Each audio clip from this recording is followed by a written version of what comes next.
हमारे साथ अभी बीरपुर के विधायक और भाजपा के मुख्य सचेतक इंजीनियर शैलेंद्र हैं। शैलेंद्र जी, जिस तरह से आपके क्षेत्र में मन की बात के लेकर के काफ़ी भीड़ होती है, क्या बात है? नहीं, भीड़ तो होती है क्योंकि भारतीय जनता पार्टी कार्यकर्ताओं की पार्टी है।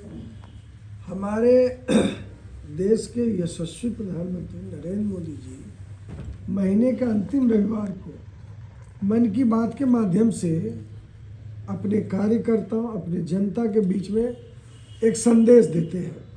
और वो संदेश ये होता है कि देश के कई राज्यों में कहीं युवा कुछ वैसा काम कर देते हैं, कहीं किसान वैसा काम करते हैं, कहीं महिला उद्यमी काम करती हैं। तो ये सारे जो है संकलन एक महीने में होता है, पूरी टीम लगी रहती है। उसको मन की बात के माध्यम से वो जनता और अपने कार्यकर्ताओं को बताना चाहते हैं। कार्यकर्ता इस दिन का इंतजार करता है कि अगले बार जो है मन की बात में आदरणीय प्रधानमंत्री जी क्या नया कुछ बताएंगे। और ये हम लोगों के लिए प्रेरणा होता है, हम लोग उससे सीखते हैं और अपने क्षेत्र में साझा करते हैं कि फलाने जगह ये इतना बढ़िया खेती, गुलाब का खेत कर रहे हैं, कहीं किसी तरह का जो केला का अलग किस्म का खेती होता है, कहीं तालाब को कैसे सौंदर्यीकरण करके उसको पर्यटक स्थल बनाया जाता है, कई स्वयंसेवी संस्था का भी जिक्र करते हैं। मेरे यहाँ ज़्यादा कुछ इसलिए हो जाता है क्योंकि इसमें मेरा कोई रोल नहीं है। हम तो वहाँ के विधायक हैं, लेकिन हमारे बूथ अध्यक्ष के माध्यम से बूथ कमेटी, हमारे मंडल अध्यक्ष, मंडल की कमेटी, हमारे विधानसभा में रहने वाले जो जिला के पदाधिकारी, ये सारे लोग सक्रिय रहते हैं और सरल ऐप पर उसको डाउनलोड किया जाता है। अंतर इतना ही है कि आज से 6 महीना पहले मैंने 316 बूथ पर फिलिप्स का एक रेडियो दिया।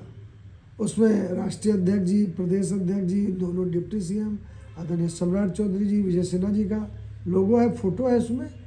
और वो जब अंतिम रविवार महीने का आता है तो उसके 5 दिन पहले अपने कार्यकर्ताओं के माध्यम से उसको बैटरी पहुंचवाते हैं ताकि वो अटेंशन में आ जाए, वो सतर्क हो जाए। कि वो अब लगता है कि 22 फरवरी को है, 5 दिन पहले 17 तारीख को हमारे कार्यकर्ता जाएंगे तो उनको लगेगा कि वो अगला रविवार 22 फरवरी को है, तो अटेंशन में आ जाएगी। आप तो कहते हैं मन की बात, लेकिन विपक्ष तो कहता है कि मन की बात से बिहार की जनता का क्या भला होगा।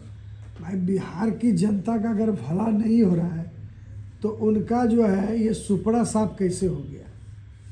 हम अगर खेत में काम करते हैं और हमको मजदूरी नहीं मिलेगा तो उस खेत में कितना दिन काम करें। वो तो कह रहे हैं कि लोकतंत्र के नहीं, तंत्र की जीत हुई है। ये बार बार ऐसे ही बोलते हैं। देखिए, नेता प्रतिपक्ष के पास कोई विज़न नहीं है, कोई मिशन नहीं है उनका, वो अपने में है नहीं। उनका घर जो है कला से भरा हुआ है, पहले घर को संभालें। और उनके पास बोलने के लिए इसलिए भी कुछ नहीं है कि उनको तो खुद आत्मचिंतन करना चाहिए कि भाई 25 सीट पर सिमट गए आप, आखिर जनता का काम आप ही लोग पे लगा रहे हैं। वो लगाने दीजिए। अगर वो 25 सीट जीते हैं, उसमें 10, 200, 250, 30 सीट पर 30 वोट से जीते तो कैसे जीते? वो हमारा तंत्र नहीं था। ये बोलने के लिए बकवास है, उनके पास कोई है ही नहीं समझ। इस बजट में बिहार को क्या मिला सर? बिहार तो विपक्ष सवाल कर रहे हैं कि बिहार तो कुछ भी नहीं है। देखिए, विपक्ष बार बार मैं कह रहा हूँ, विपक्ष को बोलने के लिए कुछ नहीं है। ये देश के सबसे लोकप्रिय हमारे प्रधानमंत्री नरेंद्र मोदी और बिहार के सबसे लोकप्रिय हमारे जो अब तक के नीतीश कुमार जी, इन्होंने विकसित बिहार बनाने का संकल्प लिया है। और विश्व के सबसे बड़े नेता आदरणीय यशस्वी प्रधानमंत्री नरेंद्र मोदी जी ने 2047 में विकसित भारत बनाने का संकल्प लिया है। ये बजट चाहे बिहार का हो चाहे केंद्र का हो, उस 2047 की मजबूत आधारशिला है। आपके राष्ट्रीय अध्यक्ष 9 तारीख को आ रहे हैं सर, क्या कुछ तैयारी है? काफ़ी तैयारी है। जब वो पहली बार कार्यकारी राष्ट्रीय अध्यक्ष आए थे तो हम लोग आह्लादित थे कि पहले लोग बाहर जाते थे किसी राज्य में तो लोग कहते थे कि बिहारी है, लेकिन आज हम लोग गौरवान्वित हो रहे हैं और शान से कहते हैं कि हम बिहारी हैं। क्योंकि विश्व की सबसे बड़ी पार्टी एक कार्यकर्ता को राष्ट्रीय अध्यक्ष बनाया, हमारे केंद्रीय नेतृत्व ने भरोसा जताया। आज हम आह्लादित हैं।